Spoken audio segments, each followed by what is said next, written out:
नमस्कार, आप देख रहे हैं चेन्नई न्यूज। मैं हूं आशीष सिन्हा। हमारे खास शो प्राइम टाइम प्रहार में आपका स्वागत है।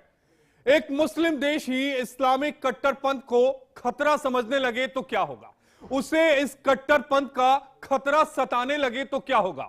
उस मुस्लिम देश को यह डर सता रहा है कि कहीं उसके छात्र इस्लामिक कट्टरपंथ का शिकार ना हो जाए।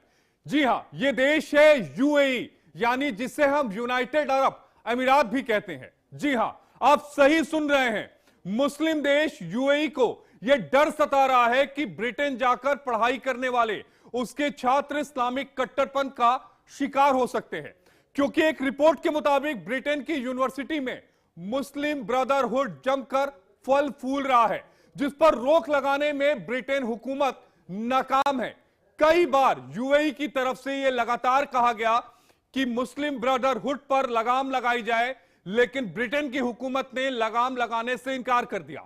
इसी से यूएई को अब डर लग रहा है। उसे लग रहा है कि यूएई से ब्रिटेन जाने वाले छात्र कट्टरपंथ का शिकार हो सकते हैं, यानी उन्हें बहलाया जा सकता है, फुसलाया जा सकता है, उन्हें कट्टरपंथ में झोंका जा सकता है। लेकिन सवाल यह होता है कि मुस्लिम ब्रदरहुड जो है, आखिर वो पूरी दुनिया के लिए खतरा क्यों बनता जा रहा है। इस्लामिक कट्टरपंथ की चपेट में क्या यह दुनिया जा रही है?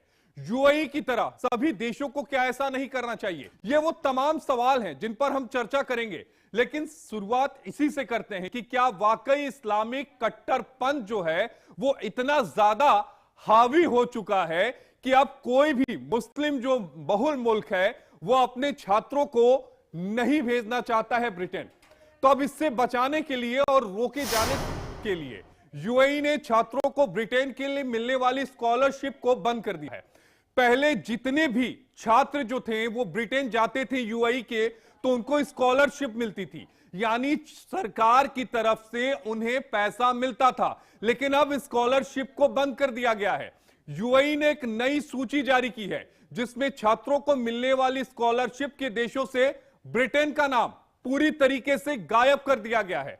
पहले इस सूची में ब्रिटेन का नाम था, लेकिन अब इस नाम को गायब कर दिया गया है। अखबारों में जो रिपोर्ट छपी है उसके मुताबिक यूएई की मिनिस्ट्री ऑफ हायर एजुकेशन ने विदेशी संस्थाओं की एक रिवाइज लिस्ट जो है वो जारी की है, जिसके लिए स्कॉलरशिप दी जानी है। इस सूची में अमेरिका भी है, ऑस्ट्रेलिया भी है, फ्रांस भी है, यहां तक कि इजराइल भी है।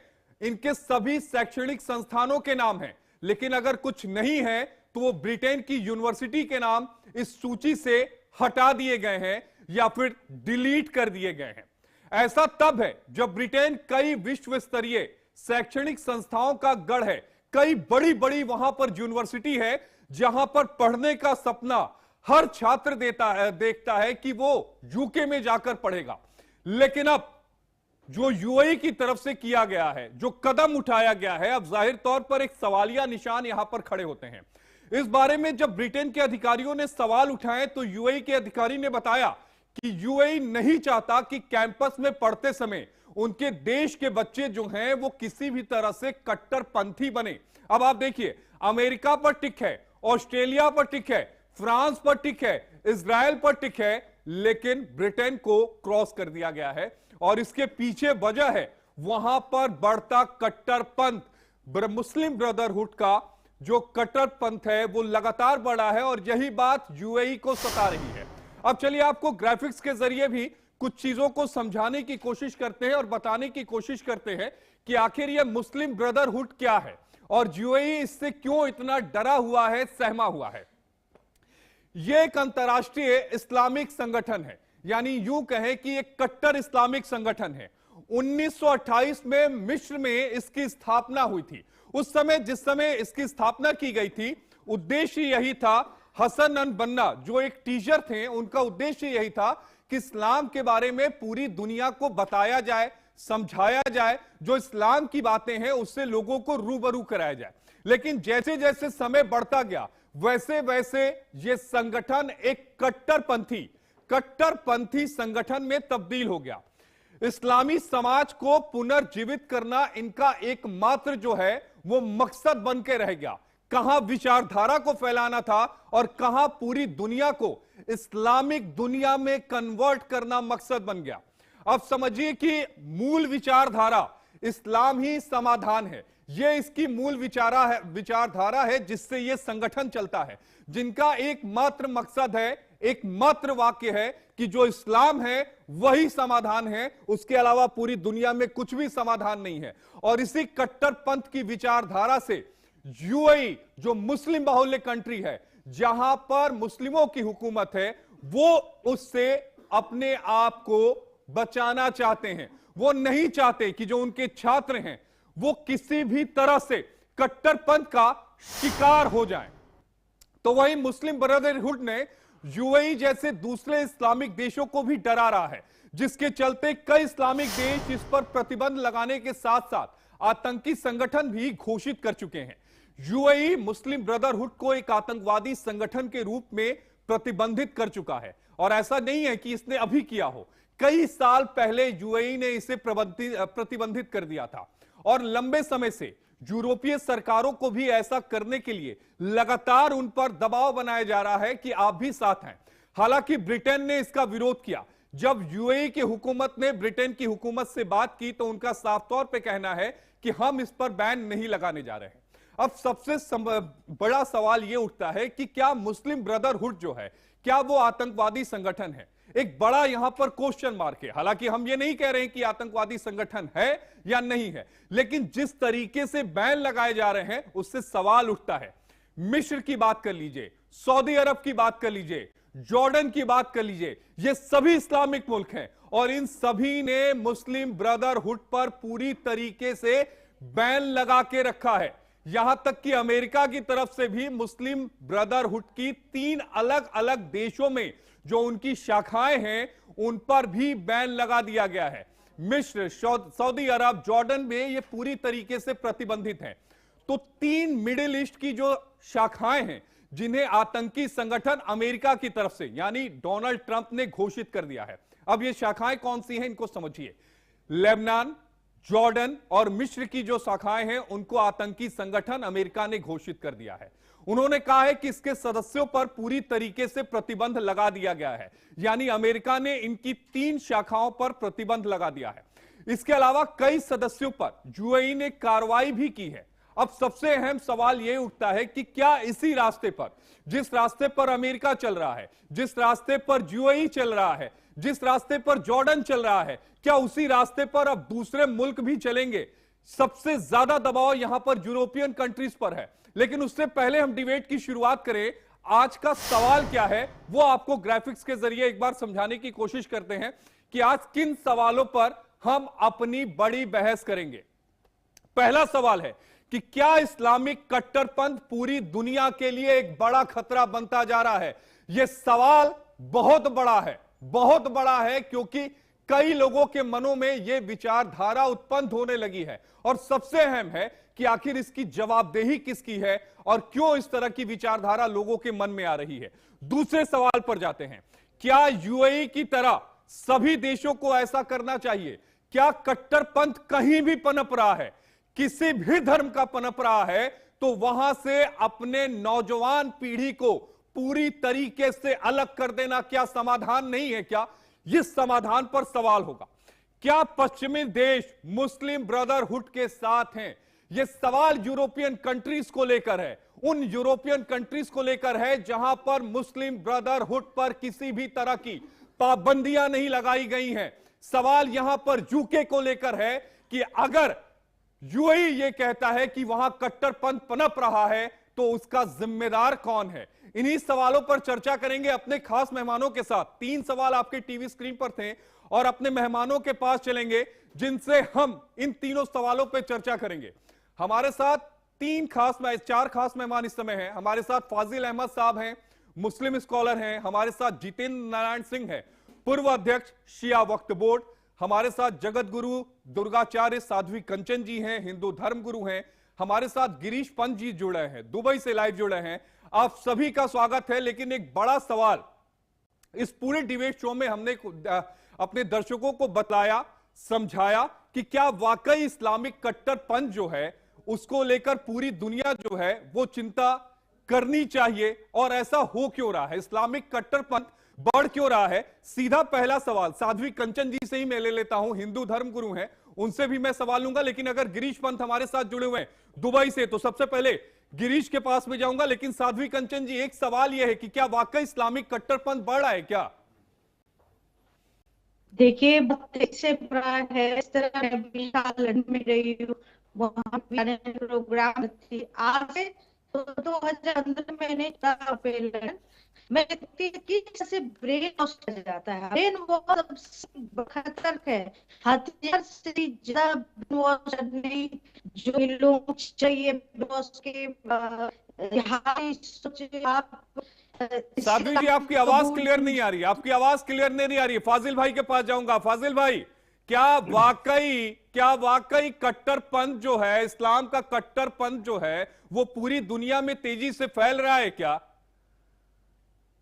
देखिए, इस्लाम फैल रहा है और इस्लाम में कट्टरपंथ इस बात को लेके है कि इस्लाम ने कह दिया कि मजदूर की मजदूरी पसीना गिरने सूखने से पहले दे दो।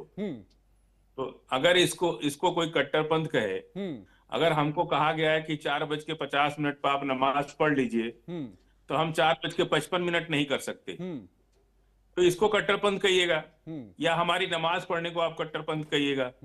हमारे दूसरे जो कस्टम्स हैं, जो इस्लाम की बातें हैं, और यूएई की बात आपने किया, वो भी तो इस्लाम है ना। वो कौन सा इस्लाम मान रहे? और यूके में कौन सा इस्लाम माना जा रहा है? भारत में कौन सा? अलग अलग थोड़े इस्लाम है। पूरी दुनिया का इस्लाम एक है। एक कुरान और हदीस से इस्लाम चलता है, न तो किसी मौलाना से चलता है। लेकिन फाजिल अहमद साहब, दो तरह के इस्लाम हो गए हैं, एक अल्लाह का इस्लाम है, एक मुल्ला का इस्लाम है। आप कौन सा इस्लाम मानते हैं? ये तो आप गोदी मीडिया में जो अरे गोदी मीडिया छोड़िए ना, आप कौन सा इस्लाम मानते हैं ये बताइए। मैं मान लेता हूँ गोदी मीडिया हूँ, आप कौन सा इस्लाम मानते हैं बताइए। बोलिए, आप कौन सा इस्लाम मानते हैं?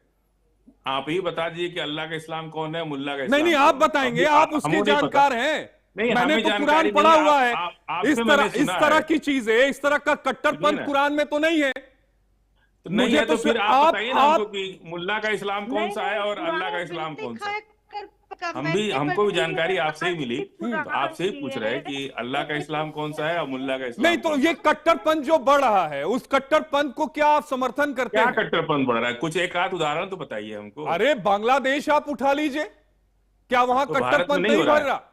अभी भारत में मेरठ में एक दलित बच्ची, अरे आप बांग्लादेश में नहीं बोलेंगे फाजिल अहमद साहब, वहां पर आपका मुंह नहीं खुलेगा। फिलिस्तीन के लेके झंडा लेके खड़े हो जाएंगे जंतर मंतर पर, नहीं बोलना 2 मिनट में खड़े हो जाएंगे। नहीं, आप भारत पे क्यों नहीं बोलना चाह रहे? आपको बांग्लादेश की बहुत चिंता है, भारत पे क्यों नहीं बोलना चाह रहे? नहीं, आप बांग्लादेश के हिंदुओं की चिंता ना करें क्या? अरे भाई, हम भारत के दलितों ना करें क्या? आप नहीं, आप करिए, आपको कोई नहीं, आप नहीं करेंगे, आप नहीं करेंगे, आप नहीं करेंगे, क्योंकि आप उस कट्टरपंथ को समर्थन करते हैं। आप नहीं करेंगे। कट्टरपंथ सुनिए, वो इस्लामिक बात नहीं है, वो राजनीतिक बात है। जो शेख हसीना के अंधभक्त हैं, उन पर हमले हो रहे, और वो अफसरों पे भी हो रहे, पत्रकारों पे भी हो रहे। और मतलब आप कह रहे हैं, वाह बहुत बढ़िया फाजिल भाई, बहुत बढ़िया। आप ये कह रहे हैं कि जो वहां पर हिंदुओं की हत्या की जा रही है, जो वहां पर हिंदुओं को जलाया जा रहा है, हिंदी बहनों का वहां पर रेप किया जा रहा है, मुसलमानों को नहीं जला दिया। नहीं, ये आप इसको जायज ठहरा रहे हैं? किस तरह की बातें कर रहे हैं फाजिल भाई आप? मोनू मानेसर ने 3 मुसलमानों को नहीं जला दिया। अरे फाजिल भाई, किस तरह की बातें कर रहे हैं आप? अरे आपको आप ही बताइए ना हमको कि हम कैसी बात करें। मोनू मानेसर ने 3 मुसलमानों को जिंदा जला दिया। अभी मेरठ में एक बलात्कार करके उसकी मां को मार डाला। नहीं, आप एक सवाल का जवाब दीजिए ना, क्या आप इस्लामिक कट्टरपंथ को आप स्वीकार करते हैं? आप चाहते हैं कि इस्लामिक कट्टरपंथ बढ़े? हम कुरान के इस्लाम को सुनिए, हम कुरान और हदीस के इस्लाम को मानते हैं। आप उसे चाहे जो भी नाम दे, लेकिन हम कुरान और हदीस के इस्लाम को मानते हैं। जो अल्लाह ने हमको कुरान और हदीस के माध्यम से जो इस्लाम सिखाया है, हम उसी इस्लाम को मानते हैं। आप अल्लाह को मानते हैं, मैं कहता हूं। आप 1 मिनट रुक जाइएगा साध्वी जी, आप हजरत इब्राहिम साहब को मानते हैं कि नहीं मानते हैं? अरे कौन, सभी लोग मानते हैं। हम क्या आप मानते हैं ना?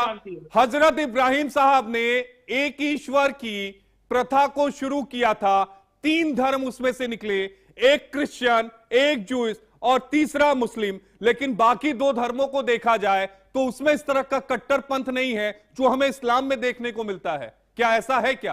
अरे 46,000 फिलिस्तीन में बच्चे और औरतों को मार डाला, वो आपको कट्टरपंथ नहीं दिख रहा?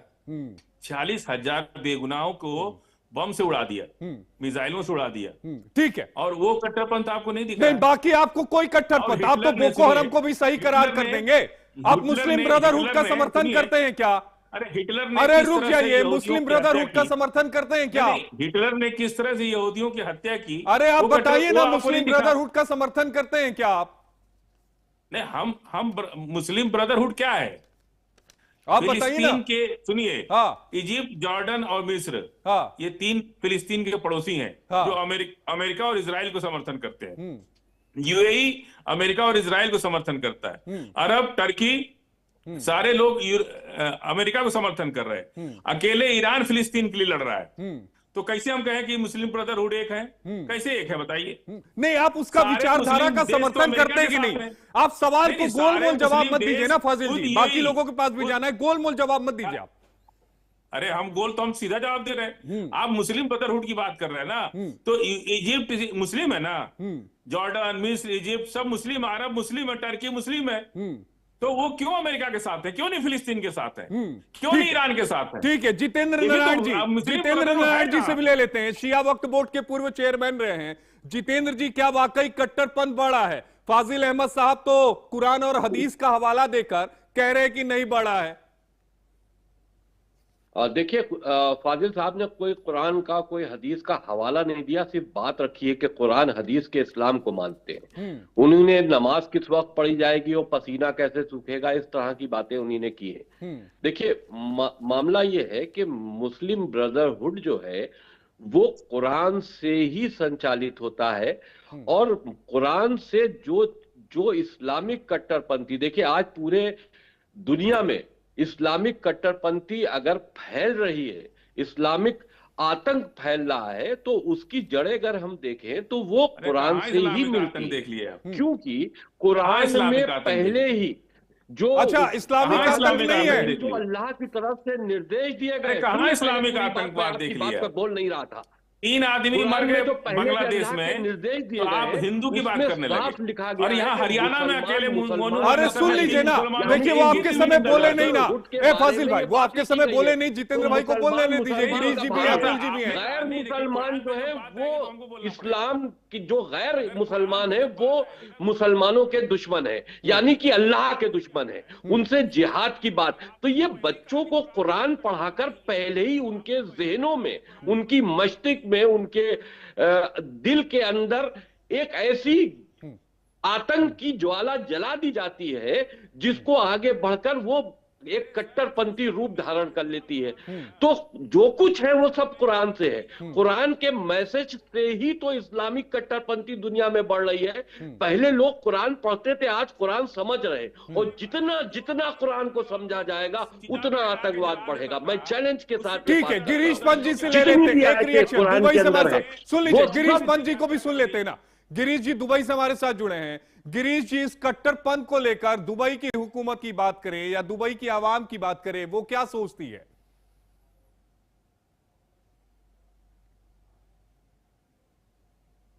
गिरीश जी अनम्यूट करिएगा प्लीज, पहले अनम्यूट करिएगा।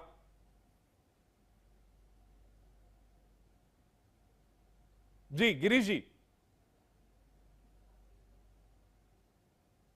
हेलो जी, आ रही है आवाज? जी आपको आवाज आ रही है? आवाज आ रही है जी, अपनी बात रखिए। मैं सबसे पहले तो ये कहना चाहता हूं कि मैं आज भारत हमारी जन्मभूमि है, यूएई हमारी कर्म भूमि है, और यूएई पूरे विश्व में एक ऐसी कंट्री है जो मेरा मानना है कि जहां पे हैप्पीनेस हार्मनी के लिए 206 से ज्यादा नेशनलिटीज रहती हैं, जहां पे मिनिस्टर ऑफ टॉलरेंस है, जहां पे सहिष्णुवाद है, जहां पे एक जहां आपने बात करी कट्टरवाद की, मैं कहता हूं सहनशीलता और कट्टरता के बीच संघर्ष में यूएई पूरी तरह से ग्लोबल नैतिक व्यवस्था पर और उदार मूल्यों पर के साथ में है, जो भविष्य के खुशहाल समाजों के लिए अलग अलग धर्मों के बीच बातचीत और अपनी आपसी स्वीकृति को खास मानते हैं। और इसी का कारण है कि आज दुबई में, यूएई में आप कहीं भी रात को 3 बजे चले जाइए,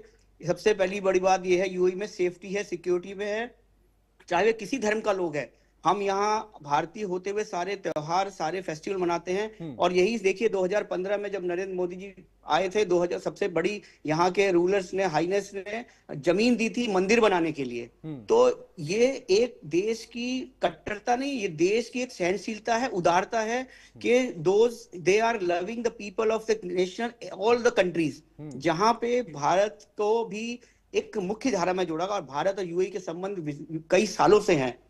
तो मैं ये कह सकता हूं कि यूएई में यहाँ पे सेफ्टी है, सिक्योरिटी है, और सबसे बड़ी बात यही एक ऐसी कंट्री है जहाँ पे मिनिस्टर ऑफ टॉलरेंस है। ठीक है, डॉक्टर अतुल नारायण सिंह जी प्रॉक्टर हैं इलाहाबाद यूनिवर्सिटी के, स्वागत है आपका। डॉक्टर अतुल जी, ये इस्लामिक कट्टरपंथ के बढ़ने के पीछे वजह क्या है? हालांकि हमारे मुस्लिम स्कॉलर इसे कट्टरपंथ नहीं मान रहे। बढ़िया समझाया। अरे फाजिल अहमद जी, अरे सुन लीजिए ना, दूसरों को सुन लीजिए, आपको बोलने का मौका देंगे, घबराइए नहीं। भारत में 9 बजे के बाद निकलना में हत्या हो जाती है दलित बेटियों की। अरे सुन लीजिए, अरे सुन लीजिए फाजिल अहमद साहब, यहाँ सुन लीजिए, पहले सुन लीजिए। आप तो बांग्लादेश में हिंदुओं पर जो अत्याचार हो रहा है, आप तो उसको भी मानने से इनकार कर रहे हैं। आप क्या बोलूं मैं? आपको बांग्लादेश में रहना है कि इंडिया में रहना है? अच्छा ये बताइए फाजिल अहमद, रुक जाइए अतुल जी, अब ये बताइए कि आपके लिए आपका धर्म अहम है या देश? पहले कौन आएगा, देश आएगा या धर्म आएगा? हमसे कहता है कि तुम देश की जो है। अरे अब फाजिल अहमद जी हाँ या ना में जवाब दीजिए, देश बड़ा कि धर्म बड़ा? हमारा धर्म ही हमसे कहता है कि तुम्हारा आइन तो सबसे बड़ा है तुम्हारे। नहीं तो आप मानते हैं कि देश बड़ा? आप मानते हैं देश बड़ा? कि तुम अरे ये मत बोलिए ना, आप ये बताइए कि क्या धर्म बड़ा है आपका या देश बड़ा है? अरे साहब, हमारा संविधान सबसे बड़ा है। मैं ये कह रहा हूँ देश बड़ा धर्म बड़ा। पढ़ने की पूरी इजाजत देता है। आप पूरा गोलमोल जवाब दे रहे हैं। देश बड़ा धर्म बड़ा। साहब से एक सवाल ये पूछना चाह रहा हूँ कि क्या कुरान के अंदर मुसलमानों में आपस में इत्तेहाद के मैसेज नहीं दिए गए हैं? फाजिल साहब क्या इसका जवाब दीजिए। ग्रीस की बात को नहीं सुना ठीक से। अच्छा, कुरान के अंदर मुसलमानों को ठीक है जितेंद्र भाई, जितेंद्र भाई, मैं एक दूसरे को अपना भाई मानने के लिए मैसेज नहीं है? आपकी आवाज नहीं आ रही। मैं 9:30 बजे मेरा दूसरा डिबेट है, इसलिए हमको तो आप मुक्ति दे दीजिए। अरे सुन लीजिए ना, जवाब सुन लीजिए। अरे सुन तो, अरे जगत गुरु साध्वी कंचन जी का सुन लीजिए। साध्वी जी, अरे वो कहाँ बोलेंगी, उनको पास एक रटा रटाया चीज है बस। अरे आपके पास कौन सा रटा रटाया चीज है? वही रट के आते हैं, वही रट के आएंगे, फिलिस्तीन का झंडा लेके खड़े हो जाएंगे। बांग्लादेश में हिंदुओं पर अत्याचार होगा, मुंह नहीं खुलेगा, कहेंगे ये तो आम बात है। वही फिलिस्तीन, जय फिलिस्तीन करके आप आ जाएंगे। फिलिस्तीन से इतना नफरत है? अरे हमको थोड़ी ना नफरत है, आपको हिंदुओं से क्यों परेशानी है? बांग्लादेश में हिंदुओं का कत्लेआम हो रहा है, आप उस पर एक शब्द नहीं बोल रहे हैं। हैरानी मुझे इस बात की है। एक मिनट पहले जगत गुरु जी को सुन लिया जाए, क्योंकि हमारे साथ प्रॉक्टर साहब भी हैं। जगत गुरु जी प्लीज। जी देखिए, मैं फाजिल से पूछ चाहती हूँ कि कुरान में लिखा तुम नॉन मुस्लिम मारे तो नहीं मारा, अल्लाह ने मारा। ये क्या ग्रंथ है जो मेरी लिखा हुआ है? कुरान इनको कंचन जी को भेजिए बांग्लादेश। आप जाएंगे कि नहीं जाएंगे? आप भी चलिए, आप तो समर्थन कर रहे हैं। सरकार भेजेगी तो हम जरूर जाएंगे, हम तो चाह ही नहीं जाना। इनको भेजिए, जाके 2-4 मुसलमानों को मार के आए वहां से। आप यही चाहते हैं ना? यही मानसिकता दिमाग में भरी है, मरने और मारने की। यही मानसिकता भरी है फाजिल अहमद साहब आपके दिमाग में, मरने और मारने की, कि मार दो। यही दिमाग में मानसिकता आपके चलती है। चीज है कि वो बच्चे को है। ठीक है, अतुल नारायण जी से एक टेक ले लेते हैं। ठीक है साध्वी जी, अतुल नारायण जी एक टेक कट्टरपंथ को लेकर, एक टेक अतुल नारायण जी। देखिए, शिक्षा को लेकर के मैं मूलतः बात करूंगा कि शिक्षा संस्थान से जुड़ा हुआ हूं, तो शिक्षा और कट्टरपंथ का संबंध जटिल है लेकिन महत्वपूर्ण है। शिक्षा जो है कभी भी न तो कट्टरपंथ को जन्म देती है न ही स्वतः समाप्त करती है। शिक्षा का उद्देश्य होता है तर्कशीलता, आलोचनात्मक सोच और सहिष्णुता विकसित करना। लेकिन जब शिक्षा का वातावरण वैचारिक रूप से असंतुलित हो जाए तो वही संस्थान कट्टरपंथी विचारों के प्रसार का माध्यम बन सकते। इसी को लेकर के यूके की यूनिवर्सिटीज पर जो यूएई ने जिस तरीके से प्रतिबंध लगाए हैं ना, उनमें वहां पर जो अभिव्यक्ति की आजादी की अति स्वतंत्रता और अकादमिक स्वतंत्रता के नाम पर जो इस्लामिक कट्टरपंथ की जो आपने अभी बात कही, वो बढ़ रहे हैं लगातार। इस्लाम और इस्लामिक कट्टरपंथ दो चीजें अलग अलग हैं, इनको अलग अलग करके देखने की जरूरत है। इस्लाम एक आध्यात्मिक धर्म है और जब कट्टरपंथ इसमें जुड़ता है तो वह एक राजनीतिक विचारधारा के रूप में आकर के जुड़ जाता है। जो यूएई ने यूके की विश्वविद्यालयों पर जिस तरीके से प्रतिबंध लगाए हैं, क्या ऐसा तो है नहीं कि यूएई के विद्यार्थी सिर्फ यूके में पढ़ते हैं? यूएसए में भी पढ़ रहे हैं, इंडिया में भी पढ़ रहे हैं, ऑस्ट्रेलिया में पढ़ रहे हैं, बड़ी संख्या उनकी ऑस्ट्रेलिया और यूके में है जी। लेकिन यूके में जो प्रतिबंध लगा, उसके प्रतिबंध के पीछे के कुछ महत्वपूर्ण कारण हैं। आखिर यूएई के भी अपनी इंटेलिजेंस है, यूएई की अपनी संप्रभुता है, यूएई एक इस्लामिक देश है और उसने गैर इस्लामिक देश के विश्वविद्यालय पर इस तरीके के प्रतिबंध लगाए हैं। तो आखिर यह बहुत ही विचारणीय विषय है कि इस तरीके के प्रतिबंध अगर लगाए गए हैं तो उनके अपने इंटेलिजेंस के कुछ इनपुट्स होंगे आवश्यक रूप से। उन्हें ऐसा खतरा महसूस हुआ इस इस्लामिक कट्टरपंथ से, जो अभी हमारे साथी कह रहे थे, जिस तरीके की इस्लामिक कट्टरपंथ और इस्लाम दोनों को अलग अलग करके देखिए ना। सत्ता पर नियंत्रण आप अगर स्थापित करने की सोचेंगे तो वो इस्लामिक कट्टरपंथ है। आप केवल कठोर व्याख्याएं अगर इस्लाम की करेंगे तो वो इस्लामिक कट्टरपंथ है। अगर आप धर्म को दूसरों पर थोपने की बात कहेंगे तो वो इस्लामिक कट्टरपंथ है। धर्म एक व्यक्तिगत आस्था का विषय है, यह राजनीति और देश से कहीं अधिक ऊपर होता है। और इन चीजों को अगर धर्म आपका, आपके देश, आपकी राजनीति, आपके लोगों को अगर प्रभावित करने की चेष्टा करने लगेगा तो फिर ऐसे धर्म को हमेशा पीछे और देश को आगे रखने की चेष्टा करनी पड़ेगी हमें। लेकिन डॉक्टर अतुल जी, ऐसा होता हुआ दिख तो नहीं रहा है, क्योंकि अगर आप लंदन की ही बात कर लीजिए तो पिछले 10 सालों में 44% से ज्यादा वहां मुस्लिम आबादी तेजी से बढ़ी है। एक मुस्लिम मुल्क है यूएई, वो कट्टरपंथ से बचना चाहता है, तो आप समझिए कि किस तरह की बीज वहां पर छात्रों के मन में बोए जा रहे होंगे, जिसकी जानकारी वहां पर इंटेलिजेंस ने दी। यही बात तो मैं कह रहा हूं सर, यही बात तो मैं बार बार कहने की चेष्टा कर रहा हूं कि जो फ्री स्पीच और कट्टरपंथ के नाम पर जो शिक्षा में परोसा जा रहा है आज की डेट में, उससे ही बचने के लिए यूएई ने यह कदम उठाया है। लंदन के विश्वविद्यालयों में फ्री स्पीच के नाम पर जो उनके छात्र संगठन, जो उनके सेमिनार, जो उनके नेटवर्क जिस तरीके से सक्रिय हुए हैं, और जिस मुस्लिम ब्रदरहुड की आप बात कर रहे थे ना, मुस्लिम ब्रदरहुड जैसी राजनीतिक इस्लामिक विचारधारा, अपने वैचारिक जुड़ाव के आरोपों के कारण ही तो उनके ऊपर ऐसे प्रतिबंध लगे हैं। उनकी जो तर्कशीलता है, उनकी जो आलोचनात्मक सोच है, वहां के युवाओं की जो क्षमता है, जो वहां के युवाओं की जो देश के प्रति विचारधारा होती है, वह देश की विचारधारा को ऊपर न उठा करके उस पर इस्लाम को थोप रही है पूरी तरीके से। लेकिन ये बड़ा सवाल है जितेंद्र नारायण जी। चलिए मान लीजिए मुस्लिम ब्रदरहुड जो है वो सामने आ गया, एक्सपोज हो गया, प्रतिबंध लगा दिया गया, ऐसी लाखों संस्थाएं चल रही होगी। इस सोच पे अंकुश कैसे लगाया जाए, इस मनोविकार पर अंकुश कैसे लगाया जाए, जिस तरीके से धर्म परिवर्तन के लिए बंदूकों का सहारा या फिर नौजवान पीढ़ी को गुमराह करने की कोशिश की जा रही है, उस पर नकेल कैसे डाला जाएगा? देखिए, अब दुनिया जो है वो इस्लाम को पूरी तरह से समझ रही है। अगर हर जगह, जैसे आपने यूएई, अतुल जी जितेंद्र जी से सवाल में, जी बिल्कुल, जी मुझसे ही सवाल है। जी आप ही से था। तो जी यूएई में जैसे कि उन्हीं ने मुसलमान कंट्री है, लेकिन वो अब समझ रहे हैं कि इंसानियत को हमें आगे बढ़ के चलना पड़ेगा। और देखिए, ये मुस्लिम ब्रदरहुड वाला जो कॉन्सेप्ट है, ये तो एक कट्टरपंथी कॉन्सेप्ट है, जहां मुसलमानों का एक और भाईचारा कायम करने की बात हुई। आप मुसलमानों का भाईचारा नहीं, हमें पूरी इंसानियत से भाईचारा कायम करना होगा।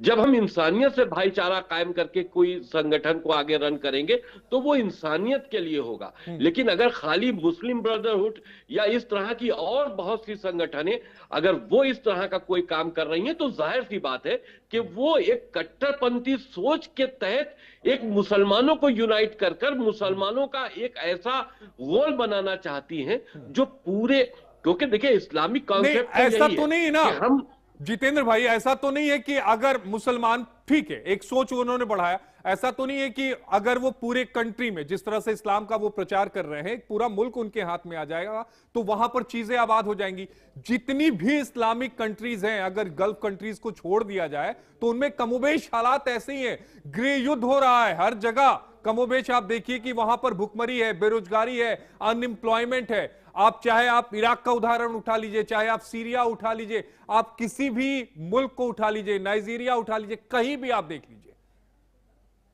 देखिए, पूरी दुनिया में मुस्लिम वर्सेस वर्ल्ड हो रहा है, ये तो बात फैक्ट है कि हर जगह मुसलमानों से ही झगड़ा है। यानी कि मुसलमान आपस में भी लड़ रहा है, मुसलमान दूसरे गैर मुसलमानों से भी लड़ रहा है। चाहे बांग्लादेश में देख लीजिए, अगर वहां हिंदू मारा जा रहा है या उसको जिंदा जलाया जा रहा है तो वो एक कट्टरपंथी सोच है ना। बांग्लादेश को वो कहते हैं कि मेरा इस्लामिक देश है, यहां पर हिंदुओं के साथ में नफरत, और जहां पर इस्लामिक के साथ साथ में इस्लामिक विचारधारा को प्रमोट किया जाएगा, जाहिर सी बात है कि वहां पर बांग्लादेश जैसे हालात पैदा होंगे, क्योंकि उनकी विचारधारा ही वो है। उनकी विचारधारा सिर्फ मुसलमानों को एक करने की है और गैर मुसलमानों से नफरत की है। ये उनके उद्देश्य है, ये कुरान के अंदर लिखा है। इससे कैसे मुसलमान अलग जा सकता है? लेकिन अगर मुसलमानों को कुरान के इन बातों को इग्नोर करके, जैसे यूएई कर रहा है, इग्नोर करके अगर हम इंसानियत की तरफ आगे बढ़ेंगे तो जाहिर सी बात है कि माहौल समझ, आप किसी की पूजा करो, आप अल्लाह को मानो, ईश्वर को मानो, गॉड को मानो, किसी को मानो, लेकिन उसको मानने पे कोई आपत्ति नहीं है। लेकिन उसकी आड़ में गलत संदेश देकर अगर कोई कट्टरता पैदा करोगे, अगर उसकी आड़ में तुम इंसान को इंसान से मरवाने के निर्देश दोगे, अगर के इंसान इंसान का दुश्मन हो जाएगा, तो जाहिर सी बात है कि फिर उस शक्ति का भी विरोध होगा, उस ग्रंथ का भी विरोध होगा। इस्लामिक ग्रंथ का विरोध इसीलिए तो हो रहा है, कई जगह आपने देखा कि कुरान जलाए गए, उसकी वजह है कि मैसेज ऐसे फ्लोट हो रहे, मदरसों के अंदर कुरान पढ़ाकर इस्लामिक शिक्षा जो दी जा रही है, वो जाहिर सी बात है कि जब आपको ये पढ़ाया जाएगा कि सिर्फ तुम अल्लाह के बंदे हो, और जो लोग जो अल्लाह को नहीं मानते, कुरान को और रसूल को नहीं मानते, वो इस्लाम, वो दुनिया में दुश्मन है अल्लाह के, उनसे जिहाद करना होगा, एक ना एक दिन तुम्हारी फतह होगी। तो जाहिर सी बात है कि बचपन से ये चीज पढ़ा दी जाएगी और घुटने में पिरो दी जाएगी। ये कतई सही नहीं है, ये कतई सही नहीं है, और मुझे लगता है कि इस बारे में सोचने की जरूरत है। साध्वी जी से एक टेक ले लेते हैं। कंचन जी, एक टेक आपका बताइए। अब फर्जी की जगह नहीं, फाजिल जी चले गए क्योंकि उनको समय आयत की कुरान सिखा है, कुरान आप लोग उतार फेंके जलाए, तो यहाँ से कहीं कहीं किसी इस्लाम ये समय आ गया कि कुरान जो बता रहा है, कुरान बारे में हमें खरपन दिखा रहा है, इस बाहर निकलना है। मुझे कैसा हुआ है, लेकिन कुछ ऐसे लोग हैं, अब ये सबसे पहले हिंदुस्तान में बंद होने चाहिए। अगर बंद नहीं हुआ और इस तरह धर्म परिवर्तन चलता रहे, आप देखिए झारखंड में 100 को उठा लिया गया और केरला के धर्म परिवर्तन कराया गया। ये क्या है? ये प्रतिनिधि लगता है, इस पे जो काम का है उस सीधा आजीवन नेटवर्क में कुछ इश्यू आ रहा है साध्वी जी, नेटवर्क में कुछ इश्यू आ रहा है। गिरीश पंत जी, आप काफी लंबे समय से दुबई में रहते हैं, कई मेरे भी यहाँ पर मुस्लिम मित्र हैं जिनसे चर्चाएं जब होती हैं, वो भी इस कट्टरपंथ के खिलाफ हैं। वो ये कहते हैं कि इस कट्टरपंथ से हमारी छवि भी धूमिल होती है, हम पर भी सवालिया निशान उठते हैं। ये चंद लोग हैं जो कट्टरपंथ को बढ़ावा देते हैं और पूरे एक समाज पर यहां पर सवालिया निशान लग जाता है।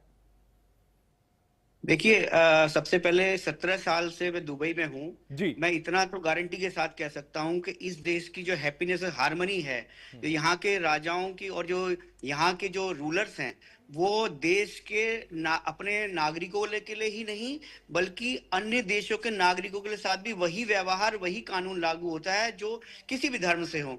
यहाँ पे जितने देश यूएई की तरह ऐसे कट्टरपंथी संस्थाओं को बैन करेगा, जितने देश, उतना ही उन देशों की शांति, समृद्धि और सुरक्षा बढ़ेगी। आपने देखा होगा कि यूएई ने इतना, इसके लिए इतना आगे इसलिए है आज की डेट में, यूएई आज हर चीज में नंबर 1 है, बुर्ज खलीफा नंबर 1 है, हर चीज में नंबर इसलिए आया है क्योंकि उन्होंने कट्टरपंथी संस्थाओं को बैन किया है और मुस्लिम ब्रदरहुड को 2013 में बैन किया हुआ है। और यहाँ की जो विकास की गति है वो इतनी तेजी से बढ़ रही है कि यहाँ पे आप डेवलपमेंट के नाम पे बहुत देशों के लोग यहाँ आके बसते हैं मैं अन्य देशों की बात करूं तो अन्य देशों के अलावा लोग भी यहाँ आके इसलिए रहते हैं क्योंकि यहाँ पे हैप्पीनेस और हार्मनी के साथ लोग रहते हैं। यहाँ पे कोई किसी को परेशान नहीं करता, चाहे वो किसी भी धर्म का हो।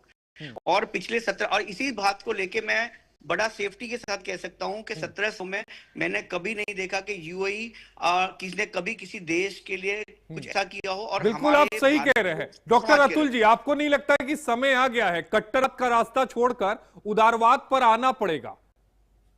बिल्कुल, इसमें कोई डिबेट ही नहीं। जैसा गिरीश जी कह रहे हैं, गिरीश जी की बातों से ही आप ये समझ सकते हैं कि एक अगर ये इस्लामिक देश गैर इस्लामिक देश की यूनिवर्सिटी पर ये आरोप लगाए कि उसके यहाँ पर आने वाले जो खतरे हैं वहां से उसके यहाँ कट्टरपंथ बढ़ेगा, तो वाजिब सी बात है, वह देश बहुत ही सचेत है, बहुत सचेत है, उसकी अपनी संप्रभुता है। इससे सीखना चाहिए सभी को, हर एक देश को इससे सीखना चाहिए। उनकी जो अपनी राजनीतिक विरासत है उस विरासत से सीख करके वो इन चीजों को आगे बढ़ा रहे हैं। अब दो चीजें मैं सिर्फ इसमें ऐड करना चाहूंगा कि ये जो यूके की यूनिवर्सिटीज पर जो लगाए गए सैंक्शंस हैं, इसमें जो पहला कारण है वो यही है जो आप कह रहे हैं ना कि इस्लामिक कट्टरपंथ। इस इस्लामिक कट्टरपंथ का जो अभी आपसे पहले के जो गिरीश जी से पहले के जो वक्ता थे वो कह रहे थे कि उन्होंने किस तरीके से मुस्लिम ब्रदरहुड ने लोगों को उकसाया। इस्लाम जो है, जो धर्म है, वो अपनी व्यक्तिगत आस्था का विषय है, लेकिन जब यह व्यक्तिगत आस्था राजनीति, शासन, कानून और समाज की व्यवस्थाओं का आधार बनने लगेगी तो वो प्रभावित करेगी। लेकिन इन सभी के साथ साथ हर जगह पर हर चीज सिर्फ शरिया या धर्म के हिसाब से नहीं चल सकता ना। देश, कानून और संविधान सबसे ऊपर है यहाँ पर। तो यूएई के जो निर्णय हैं उन निर्णयों के साथ सभी को खड़ा होना पड़ेगा, उदारवाद की तरफ सबको आगे बढ़ना पड़ेगा, कट्टरपंथ पर लगाम लगानी ही पड़ेगी। इसी में विश्व कल्याण की भावना निहित है। ठीक है, जितेंद्र नारायण सिंह, क्या लगता है कि ये कहना तो ठीक है, हम भी कह रहे हैं, इसके अलावा अतुल जी भी कह रहे हैं कि उदारवाद लाना होगा, कट्टरवाद छोड़ना होगा, लेकिन क्या ये रास्ता इख्तियार कट्टरपंथी करेंगे? एक बड़ा सवाल है। देखिए, मुझे नहीं लगता कि किस तरह से, ठीक है कुछ कंट्रीज में या कुछ लोग जो इंसानियत को पहला दर्जा देते हैं तो वो इस तरह की बात कर रहे हैं, बहुत अच्छी बात है। लेकिन जहां तक के इस्लाम की जड़ों को अगर हम देखा जाए तो जिस तरह का विचार है या जिस तरह के मैसेजेस हैं इस्लाम के अंदर, उसको कंप्लीटली इग्नोर करके अगर इंसानियत की तरफ मुसलमान बढ़ेंगे तब तो जाकर कहीं ना कहीं हालात बदलेंगे। लेकिन अगर आप उसको इग्नोर नहीं करते हैं और आप ये भी चाहते हैं कि हम मुसलमान रहें, इस्लाम को मानते रहें, इस्लाम में जो कुरान के निर्देश है उनको भी फॉलो करते रहें और इंसानियत के ऊपर बाकी रहे, ये मुमकिन नहीं है। और जब ये मुमकिन नहीं है तो इस्लामिक आतंक से हम ये समझते हैं कि जल्दी छुटकारा नहीं मिलने वाला। एक कत्लोआम जिस तरह से पैदा है पूरी दुनिया में, ये जल्दी इसका कोई हल नहीं निकलने वाला। और समय है कि अब हल निकालने की जरूरत भी आ चुकी है। साध्वी कंचन जी, मैं आपके पास आऊंगा, लेकिन इस न्यूज बुलेटिन में वक्त एक ब्रेक का हो गया है, 30 सेकंड का ब्रेक। उसके बाद फिर से अपने डिबेट पर आएंगे। साध्वी कंचन जी से एक उनकी राय जानने की जरूर कोशिश करेंगे कि क्या बदलाव होगा।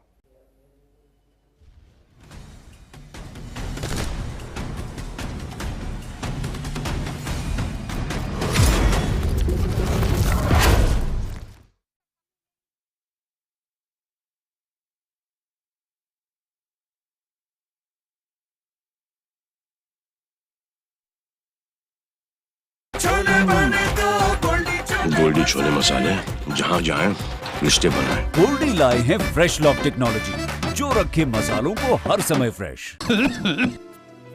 मुल्तानी घोका कॉफ सिरप, इसके तुलसी जैसे गुणकारी तत्व तुरंत असर दिखाएं और खांसी को कहें गुड बाय। मुल्तानी घोका कॉफ सिरप। पेट के रोग भी हमसे यानी राहु और केतु से कम नहीं होते, आ जाएं तो जाने का नाम ही नहीं लेते। इसीलिए 16 खास आयुर्वेदिक जड़ी बूटियों से बना पेट सफा अपनाइए, जो कब्ज, गैस और एसिडिटी जैसे रोगों से छुटकारा दिलाए। पेट सफा, हर रोग दफा। 16 जनवरी से देखिए हमारी फिल्म राहु केतु आपके नजदीकी सिनेमाघरों में।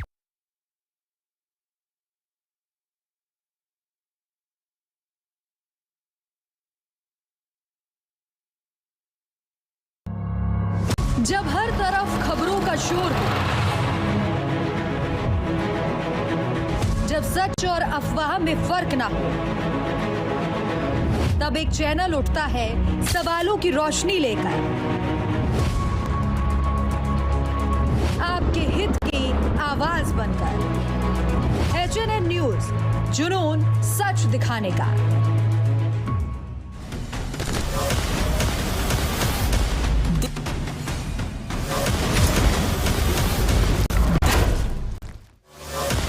के बाद आपका फिर से एक बार स्वागत है। वापस अब डिबेट में चलते हैं। हमारे साथ 4 खास मेहमान हैं। डॉक्टर अतुल नारायण जी हमारे साथ हैं, प्रॉक्टर हैं इलाहाबाद विश्वविद्यालय के। इसके अलावा हमारे साथ 3 और खास मेहमान हैं। लेकिन सबसे पहले मैं कंचन जी आपके पास आना चाहूंगा। कंचन जी, अभी आपने सबकी बात सुनी, आपने अतुल जी की बात सुनी, आपने जितेंद्र जी की बात सुनी।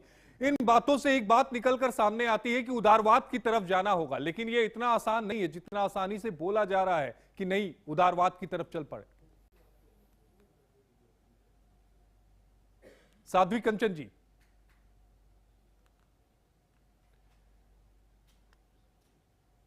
साध्वी कंचन जी के पास आवाज नहीं जा रही है। मैं अतुल जी के पास आना चाहूंगा। लेकिन अतुल जी, एक सवाल यह भी उठता है कि अब इसका समाधान क्या निकाला जाए। ऐसा नहीं है कि हमारे या आपके या जितेंद्र भाई के कह देने से कट्टरपंथ खत्म हो जाएगा। बहुत तेजी से फैल रहा है और खासकर जो नई जनरेशन आ रही है वो सोच बिल्कुल उनकी पलटी हुई है।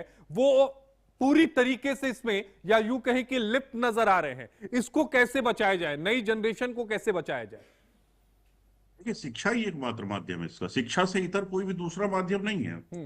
जिस मुस्लिम ब्रदरहुड की बात अभी आप कह रहे थे, उस जो मुस्लिम ब्रदरहुड, जैसा कि आपने शुरू में ही बताया कि 1928 में मिस्र में जो बना, आज उसी मिस्र में वो प्रतिबंधित है, यूएई में प्रतिबंधित है, सऊदी अरब में प्रतिबंधित है, पश्चिम के बहुत सी देशों में प्रतिबंधित है।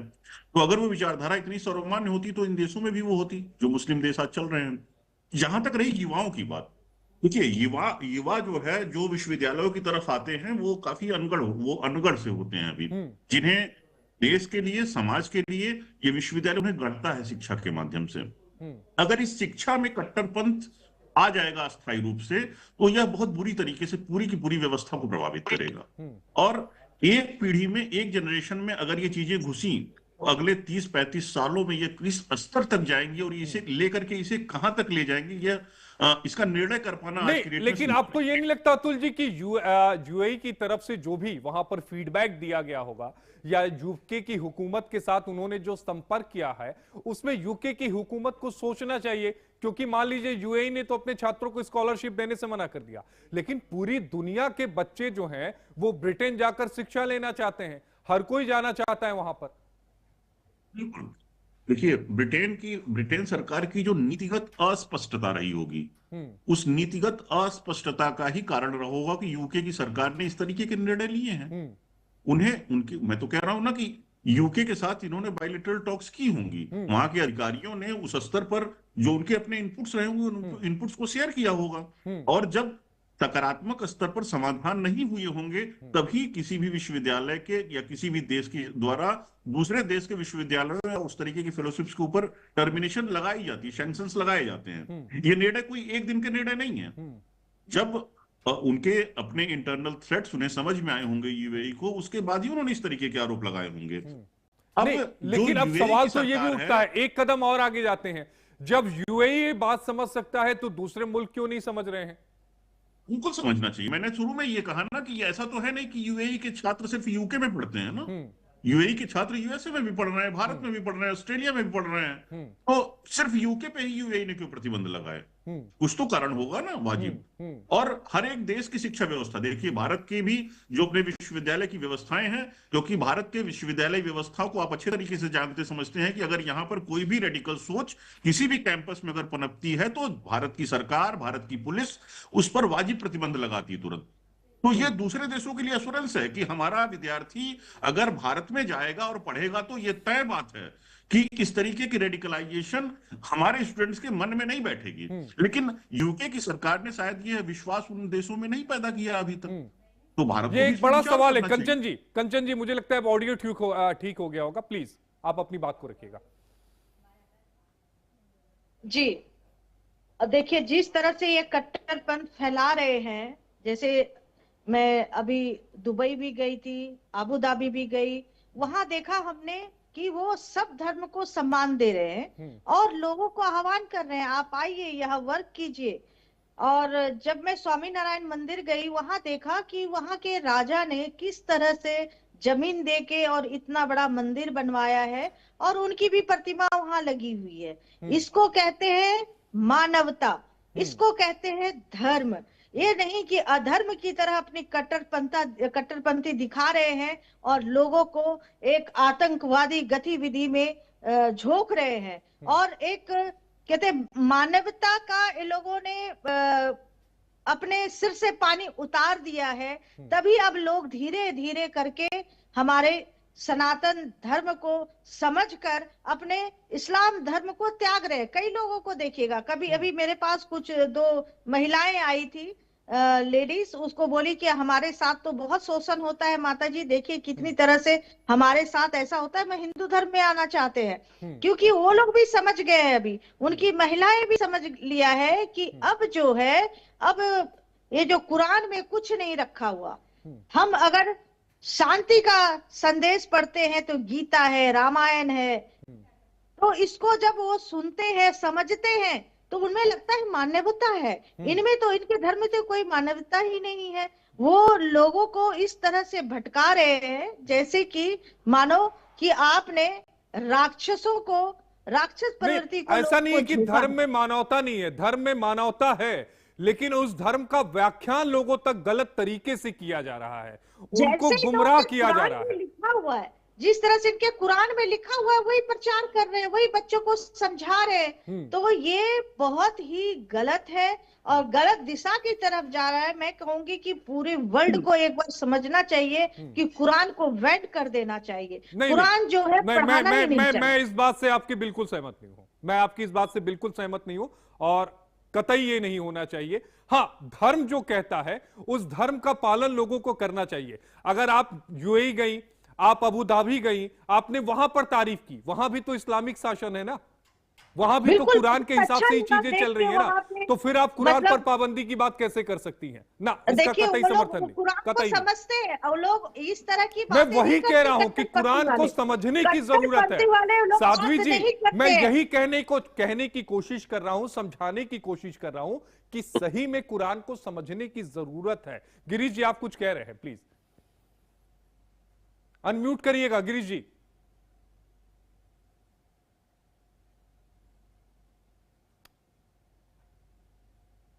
जी गिरीश जी, मैं 30 सेकंड लूंगा आपसे। मैं ये कहना चाहता हूं कि जैसे कि मैडम ने बोला, यूएई में मंदिर आके देखा, ये यूएई की सबसे बड़ी खास है, पूरे अरब वर्ल्ड का सबसे पहला मंदिर है जो यहाँ पे बना है।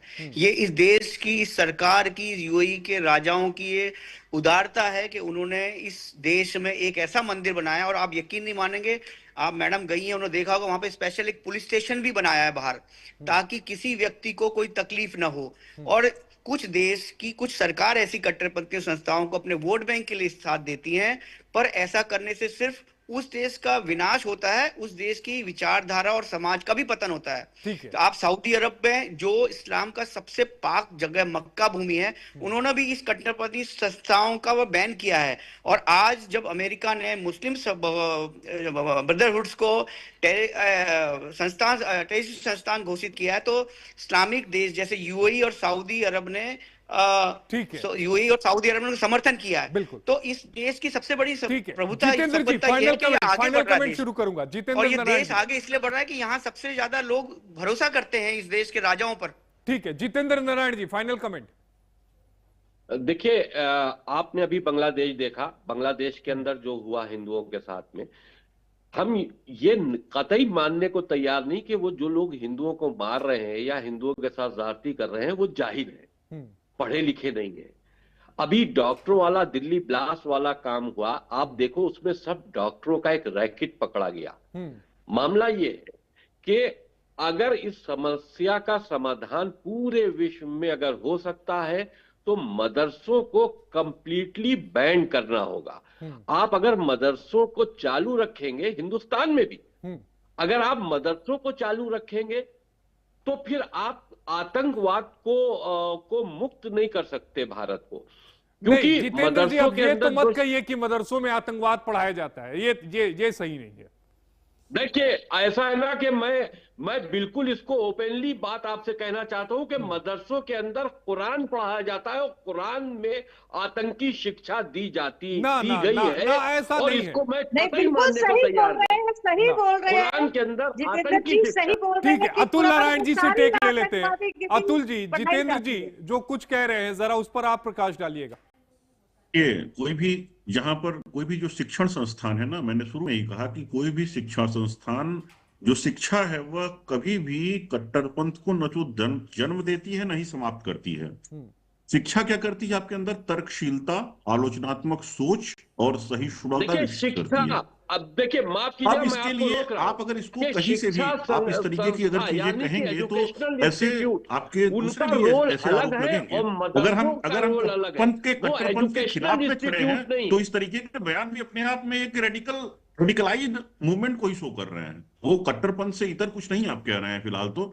लेकिन देखिए, तर्कशीलता, आलोचनात्मक सोच और सहिष्णुता जिस भी संस्थान में है, जिस भी संस्था में है, वो या तो मदरसे हो, चाहे विश्वविद्यालय हो, चाहे कोई भी संस्था हो, वहां पर वो जिंदा रहनी चाहिए। लेकिन यूके को लेकर के यूएई की जो रणनीति है उस पर मैं सिर्फ इतना कहूंगा कि ये कोई धार्मिक दुश्मनी या शैक्षणिक दुश्मनी नहीं है।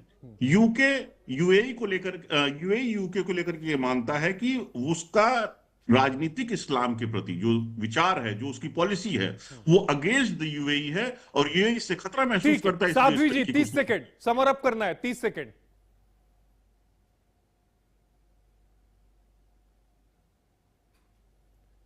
साध्वी जी फाइनल कमेंट 30 सेकंड। जी, मैं ये कहूंगी, जैसे आप कह रहे हैं कि कुरान में नहीं लिखा हुआ है, कुरान मैंने पूरी पढ़ी है, उसमें सारे आतंकवादी गतिविधि है। अब ये बताइए कौन सा ग्रंथ में ऐसा लिखा हुआ है कि तुम नॉन मुस्लिम को मारोगे तो तुम्हें अल्लाह का वो मिलेगा, आप नॉन मुस्लिम को मारोगे तो अल्लाह तुम्हें जन्नत में भेजेगी। ये कहाँ लिखा है? कौन से ग्रंथ में लिखा हुआ है? अपने ग्रंथ में लिखा हुआ है क्या? ये आतंकवादी गति नहीं है तो कौन सी गतिविधि है? आप किसी नॉन मुस्लिम से शादी करके आओगे तो तुम्हें जन्नत मिलेगी, ये क्या सिखा रहे हैं? अगर आप किसी को नॉन मुस्लिम को मारोगे तो आपको आपने नहीं मारा, अल्लाह ने मारा है। वो बच्चों को हम क्या सिखा रहे हैं? उसे आतंकवादी बना रहे हैं। नहीं, ये मतलब ये कहाँ पढ़ा? मैंने भी पढ़ा है, लेकिन इस तरह के शब्दों का कहीं इस्तेमाल तो मैंने नहीं पढ़ा। फिलहाल मैं दुबई से हमारे साथ जो जुड़े हुए 30 सेकंड का मैं आपसे रिएक्शन लेना चलूंगा। गिरीश जी 30 सेकंड फाइनल समर अप करूंगा। जी, मैं आपसे यही कहना चाह रहा हूं कि सबसे पहले तो हमें शांति स्थापित करनी चाहिए और दूसरी बात, जो भी अनुयायी जिस प्रत्येक धर्म को मानते हैं उनको ये समझना चाहिए कि सबका धर्म अपना है और हम सर्वधर्म संभावना से बात करते हैं। भारत सारे धर्मों को एक साथ लेके चलता है और यूएई में हम, आप देखिए, हम होली, दिवाली सारे त्योहार मनाते हैं। ये सबसे बड़ी खूबी इस देश की है कि यहाँ पे आने वाले प्रत्येक नागरिक को अपनाते हैं और उस देश में अपने हिसाब से जीने का पूरा अनुभव रहते हैं और इस तरह ये देश आज इतना अग्रसर है। आप देखिए, यूएई आज वर्ल्ड की सबसे बड़ी यहाँ पे, यही वजह है कि यूएई ने कट्टरपंथ को नहीं अपनाया, इसलिए यूएई आज वहां पर पहुंच गया है। डॉक्टर जी, यही वजह है, मैं यही कह रहा हूं कि कट्टरपंथ को छोड़ना पड़ेगा। कट्टरपंथ को नहीं छोड़ेंगे तो हालात अफगानिस्तान की तरह होंगे, जहां पर एक बोरे आपको आटे के लिए भारी भरकम रकम चुकानी पड़ेगी। जाहिर तौर पर वहां पर बेरोजगारी होगी, अनएम्प्लॉयमेंट तो वहां पर होगा ही, साथ ही वहां पर खाने पीने की चीजें भी महंगी होगी। धर्म जरूरी है, लेकिन सबसे पहले यह भी हमें देखना पड़ेगा कि क्या हम उदारवादी सोच के प्रति आगे बढ़ रहे हैं कि नहीं। बहुत शुक्रिया डॉक्टर अतुल जी, गिरीश जी आपका, साध्वी कंचन जी आपका, जितेंद्र नारायण जी आपका, आप सभी का जुड़ने के लिए बेहद शुक्रिया। हमारे साथ 4 खास मेहमान थे। चलते चलते आज का विचार आपके सामने, सत्य परेशान हो सकता है लेकिन पराजित नहीं। जी हां, आज के विचार में यही कि सत्य परेशान हो सकता है लेकिन पराजित नहीं। कभी आपको लगे कि आप परेशान हो रहे हैं, सत्य के रास्ते पर चल रहे हैं, कई बार आप हताश होंगे, कई बार आप निराश होंगे, लेकिन यकीन मानिए कि अगर आप सत्य के रास्ते पर चल रहे हैं तो आप कभी भी हारेंगे नहीं। परेशान हो सकता है, हताश हो सकता है, लेकिन सत्य हार नहीं सकता है। आज के लिए प्राइम टाइम प्रहार में इतना ही। कल फिर हम आपके साथ रूबरू होंगे किसी नए विषय के साथ। तब तक मुझे दीजिए इजाजत। नमस्कार, शुभ रात्रि।